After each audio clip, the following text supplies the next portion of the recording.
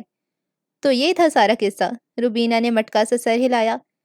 میں تو پہلے فریحہ سے کہہ رہی تھی کہ دیکھ لینا یہ تیرے ابا جی کا کوئی کارنامہ ہوگا۔ مسرت نے اپنی قیافہ شناسی کے داد چاہیے، البتہ فریحہ سر جھکائے شرمندہ سی بیٹھی تھی۔ ایرم الگ تاؤ کھا رہی تھی۔ آنے تو دو میم چاچی کو، میں ویروں کو کتورے بولا اس نے۔ بتا تو دیا ہے، اس بیچاری کا قصور نہیں ہے، وہ تو جب اس کے منہ سے واہیاتی سن کے سرفراز نے لگایا ایک رپٹا تو وہ رو رو کے سہیل کو مدد کے لیے بلانے لگی، اوپر سے سہیل غائب۔ اب ہوں تو میں ماں، اپنی اولاد کا سب سے زیادہ ماں کو ہی پتہ ہوتا ہے، مجھے پکا یقین ہو گیا کہ یہ تیلی سہیل نے لگائی ہے۔ میں نے بھیجا اشرف کو، مجھے پتا تھا سہیل کدھر ہوگا۔ یعنی آپ نے تاؤ جی کو بھیجا کہ ابا جی کو پکڑ کے لائیں؟ نہیں، میں نے اس لیے بھیجا اشرف کو کہ وہ سہیل کو خبردار کرے کہ سرفراز کو سارا کچھ پتہ چل گیا ہے، وہ کہیں نہیں جائے، جمعے تک نہ آئے۔ اوہ، میں بھی کہوں آپ اتنی صاف پسند کب سے ہو گئیں؟ ارم بڑبڑائی، پر سہیل اشرف کے ہاتھ نہ لگا، آ گیا شامی گھومتا گھماتا اور سرفراز کے ہتھے چڑھ گیا۔ واہ جی، پھر تو سرفراز چاچا جی نے سہیل چاچا جی کی بڑی شامت لائی ہوگی۔ روبینہ نے چسکارا بھرا۔ بس میری غلطی، جوڑی کی ضد میں، اس میم نو کی چڑ میں نے سہیل کی طرفداری کی اور سرفراز رس گیا، جمعے کی بجائے اسی دن گھر سے نکل گیا، اور کسی ہوٹل میں رہا، پھر تب کا گیا، آج آ رہا ہے خیر سے۔ ویسے دادی، روبینہ ذرا اور پاس کھسکی، ایک بات تو بتائیں، ہون کی ہے؟ دادی اس کی قربت سے ذرا مشکوک ہوئی، عام حالات میں وہ کہاں اتنی منہ لگاتی تھی دادی کو، ساس کو۔ آخر جوڑی چاچی نے راشتہ چاچی کو کیا کہا تھا؟ تیرا سر، دادی کو جلال آ گیا۔ لعنت میرے تے، جس نے تم شودیوں کو اتنا بڑا راز بتا دیا، اب چسکے لے رہی ہو، میں نہیں بتانے والی۔ پھر ذرا سا سنجیدہ اور بہت سا سنجیدہ رنجیدہ ہو کر کہنے لگیں، ویسے بھی وہ دن تھے، آج کا دن میں نے اپنی زبان صاف کر لی۔ سرفراز نے اس دن غصے میں جو کچھ کہا مجھے برا تو بہت لگا، پر میں نے اسے بڑی لعنتیں دیں کہ دفع ہو، اپنے خاندان اپنی نسل کو برا کہتا ہے، اپنی ماں پیو کی تربیت میں کیڑے نکار ہے، مگر بعد میں اس کی باتیں یاد آئیں تو سوچا صحیح تو کہتا ہے کہ وہ کہ فیدہ ہمارے 5 وقت کا وضو کرنے کا، زبان تو پلید ہی رہتی ہے، ہر ویلے گالیاں نکال نکال کے، بندے کے اندر سے شرم و حیا اور غیرت بھی ختم ہو جاتی ہے۔ غیریت رہتی تو سہیل بھابھی کو ایسی واہیات باتیں کیوں سکھاتا؟ مذاق مذاق میں ہی صحیح، غلطی میری تھی، ماں کے اندر اپنے اندر نقص ہوں تو اولاد کو کیا چت دے گی؟ میں نے ہمیشہ اپنی نسل در نسل سیکھی گالیوں پہ فخر کیا تھا کہ میرے آگے لڑائی میں کوئی ٹک نہیں سکتا، ایسی نکر نکر سے گالیاں نکالتی ہوں۔ پھر جب سہیل نے میرے سے سیکھ کے گالیاں نکالنا شروع کی تو میں کس منہ سے روکتی؟ ہاں، پر اس واقعے کے بعد میں نے اور سہیل دونوں نے بدزبانی چھوڑ دی اور نہ آگے سے بچوں کو سیکھنے دی۔ ہائے ہائے، تے پھر میرے بندے کے منہ میں زہر کون ڈال گیا؟ وہ تو مجھے دن رات گالیوں میں تولتا ہے۔ روبینہ نے دہائی دی تو دادی نے چٹکی سی بھری، کچھ لوگ ہوتے ہی اس قابل ہیں کہ ان کو دیکھ کے بندہ قسم بھی توڑ دے۔ نہیں روبینہ، تیرا گالیوں کے علاوہ بھی کوئی علاج ہے؟ ابا جی، میں نے بکواس کی تھی نا کہ ادھر دیر لگتی ہے، تسی نہ آؤ، اشرف نے چین بجیں ہوتے ہوئے کہا۔ دادا جی نے بھی تو پچھلے 1.5 گھنٹے میں ناک میں دم کر رکھا تھا، کبھی انہیں باتھ روم جانا ہوتا، کبھی پانی پینا ہوتا، کبھی پھر سے باتھ روم جانا ہوتا، کبھی ٹانگیں لٹکا کے بیٹھنے سے پیروں میں سوئیاں چبھنے لگتی، کبھی ایک بار اور باتھ روم جانا ہوتا، کبھی کمر پہ خارش شروع ہو جاتی اور ہاتھ کھجانے کے لیے وہاں نہ پہنچ پا رہا ہوتا، کبھی پھر سے باتھ روم جانا ہوتا، اور کبھی کبھی بس باتھ روم ہی جانا ہوتا۔ اوئے ہوئے کی مصیبت ہے، پھر سے باتھ روم! ابا جی کے 1 گھنٹے میں 8ویں بار باتھ روم جانے کی فرمائش سن کر تاؤ جی اشرف بنا کے رہ گئے۔ منع بھی کیا تھا کہ نہ جوس پہ جوس چڑھاؤ، پہلے انار کا جوس، پھر سیب کا جوس، اب سنترے کا جوس، جوس پہ جوس ڈالے جا رہے ہو، اور میری دوڑیں لگائی ہوئی ہیں۔ اب میں آپ کو لیٹرین لے کے جاؤں یا سامنے نظر رکھوں؟ جہاز اتر گیا، سرفراز سامان لے کے باہر نکلے گا تو پریشان ہو جائے گا کہ وہ سامان ادھر ہی نہ بانٹ دے لوگوں میں۔ توڑ دلے، جو بھی لایا ہے ولایت سے وہ لے کے گھر ہی آئے گا۔ دادی جی نے زہر اگلا، ان سے کھڑا بھی نہ ہوا جا رہا تھا، کبھی ایک ٹانگ پہ وزن ڈالتے، کبھی دوسری ٹانگ پہ۔ چل لے چل مجھے، پھر نہ کہیں کہ اگر ادھر ہی خطا ہو گیا تو۔